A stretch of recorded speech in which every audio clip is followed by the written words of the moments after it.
Eh bien, bonsoir à tous et bonjour à tous et à toutes, c'est Monsieur Castra. On se trouve pour bien évidemment présenter des logiciels qui peuvent vous aider pour ceux ou celles qui souhaitent débuter sur YouTube sans prise de tête ou sur stream. Vous avez bien évidemment OBS Studio qui est conseillé par les créateurs et créatrices de contenu, qui est assez simple et surtout intuitif. Après, au début, bon, quand c'est la première fois, c'est vrai qu'il faut essayer de trouver le juste milieu dans tes réglages pour vraiment faire une qualité visuellement sans perte.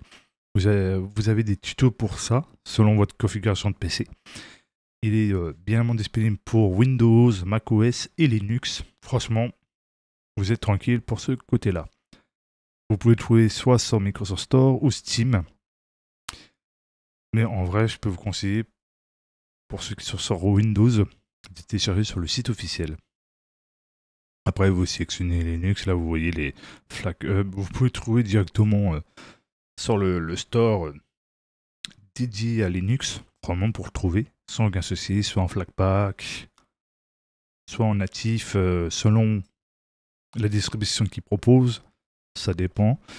Et vous avez aussi pour macOS, avec évidemment le choix, soit par exemple selon l'installateur, soit c'est x86 ou 64/Intel, soit pour le ARM64. Voilà, ça dépend de ce que vous avez. Personnellement, si vous êtes sur Windows, sélectionnez Windows. Très bien et très simple. Personnellement, c'est ce que j'utilise et franchement, top du top. Vous pouvez bien évidemment streamer, faire des vidéos locales si besoin. Ça, c'est les mises à jour, donc gardez bien évidemment la stable dernière version par défaut, au moins vous n'aurez aucun souci. Le raccourci, vous pouvez faire vos raccourcis. Moi, personnellement, j'ai mis une touche pour enregistrer, une pour mettre en pause, au cas où. Après, l'apparence, c'est comme vous le sentez. Vous pouvez mettre un style différent. Ça, c'est le flou. Si vous voulez connecter votre compte Twitch, vous avez une alternative, donc restream.io, il me semble, pour faire du multi-stream. Après, vous pouvez afficher tout ici pour faire d'autres sur d'autres plateformes, d'après ce que je vois. Donc, je vous montre vraiment un exemple parmi tant d'autres.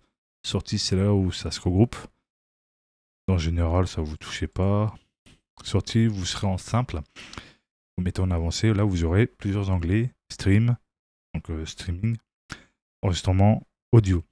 Ne touchez pas au tampon de relecture. Laissez-le désactiver. Le seul truc que je peux vous conseiller de toucher, c'est ces trois onglets-là. Comment vous trouvez votre bonheur? Ça dépend de votre connexion aussi Internet. Très important d'avoir une fibre si vous voulez streamer et pas avoir des soucis derrière. Dans l'enregistrement local, vous n'aurez aucun souci. À ce moment-là, vous pouvez faire vos paramétrages. Dans l'encodeur, il y a des tutos pour ça qui vous aideront bien à trouver une qualité visuellement sans perte. Après l'audio, bon, vous sélectionnez bien si vous avez une carte son, si vous avez un micro XLR, ou si vous avez un micro USB, vous sélectionnez votre micro USB, puis franchement, vous pouvez enregistrer tranquille. Après, accessibilité, ça, on ne touche pas. Dans avancé, là, c'est par défaut. Dans vidéo, là, c'est vraiment, si vous voulez, par exemple, selon votre écran, mettre la résolution. Si vous avez qu'un écran 1080p sur 1080p, vous pouvez filmer en 1080p. Ça dépend justement la valeur courante pour les débits d'image, donc FPS par seconde. Puis voilà, vous appliquez vos réglages et puis au moins vous êtes pareil. Gratuit, puis franchement, c'est l'avantage. Au moins, vous n'avez pas besoin de payer une somme pour avoir tout simplement le logiciel complet. Vous avez CapCut qui est une version gratuite avec des effets qui sont très intéressants, qui peut être bien pour commencer si vous voulez vraiment quelque chose de gratuit dans les logiciels de montage, et par la suite être upgrade pour un logiciel de montage qui vous conviendra peut-être le mieux. Après, ce que je peux conseiller, je pense qu'on est beaucoup à utiliser Filmora, qui est très très bon, qui a ses effets, qui a du multicaméra. Franchement, il y a plein de choses, Traduce par IA, etc.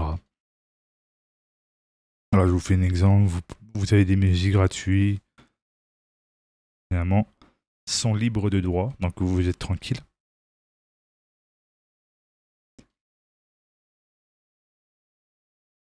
ça fonctionne uniquement sur Windows en termes de compatibilité de mémoire. Filmora, vous avez la gratuite, sauf que vous aurez le filogramme de Filmora. Alors, je vais vous montrer les prix pour vous montrer à peu près. Alors, les produits, tac, tac, tac, tac. Si je peux trouver. Tac, tac, tac. Bon, ça peut vous aider un peu en termes de prix. Alors, tac, tac, tac, tac. Il me semble que c'est dans Boutique. Tac, tac, tac. Création de vidéo. Il me semble par là, on peut voir. Et c'est un peu compliqué pour se repérer. Voilà, c'est là. On va dire qu'on j'ai eu un peu de mal. Alors, personnellement, je vous conseille pas de prendre tout ce qui est par mois. C'est de l'arnaque. Ok, bon, ça. Les pop-up, on est habitué.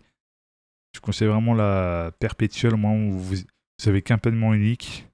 Et après, vous n'avez pas besoin. Ah, compatible pour Mac aussi. Donc, ouais. Petite correction de ma part. Donc là, vous avez aussi exporté en 4K HD avec 100 plus fonctionnalités avancées de le montage vidéo. Perpétuel, je pense que ça serait mieux pour vous. Vous payez une fois et puis voilà. Plus besoin derrière. Après, en dessous, c'est juste pour des ressources créatives, pour des petits plus un peu VIP, des trucs comme ça, mais en règle générale, franchement, en soi, avec tout ce que vous avez dans la version perpétuelle, ça vous suffit largement. Pas besoin de prendre le truc supplémentaire pour tester d'autres effets, alors que déjà tous les effets offerts dans la version perpétuelle est suffisant pour vos besoins. Puis après, vous pouvez créer vos propres visuels avec un autre logiciel, avec des animations 3D pour faire votre propre animation, intro, etc. Et puis franchement, vous êtes tranquille. Et puis vous utilisez avec Filmora. Nickel. C'est des très bons logiciels que je peux vous conseiller. En vrai, pour débuter, top. Même pour débutants et même créateurs de contenu qui utilisent toujours, qui veut de la simplicité. Bandicam, je déconseille en soi, tout simplement parce que je trouve que c'est faut payer pour pouvoir avoir accès au logiciel sans filogramme en termes d'enregistrement, et surtout vous êtes limité comparé à OBS. Vous pouvez faire vos propres réglages.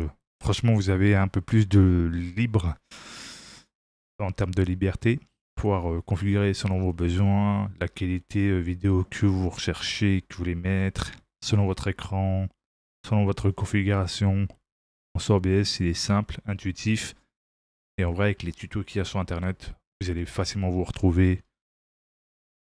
Filmora qui peut être très bien une fois que tu t'es habitué un peu à un logiciel de montage et que tu veux tester juste tout simplement CapCut pour débuter, et ensuite par la suite tu switches sur Filmora et que tu prends la version perpétuelle. Une fois que tu as fait ton choix, t'es tranquille. Filmora il est bien, et pour débuter je conseille CapCut si vous voulez quelque chose de gratuit avec OBS. Et ensuite switcher sur Filmora en prenant la version perpétuelle pour être vraiment tranquille.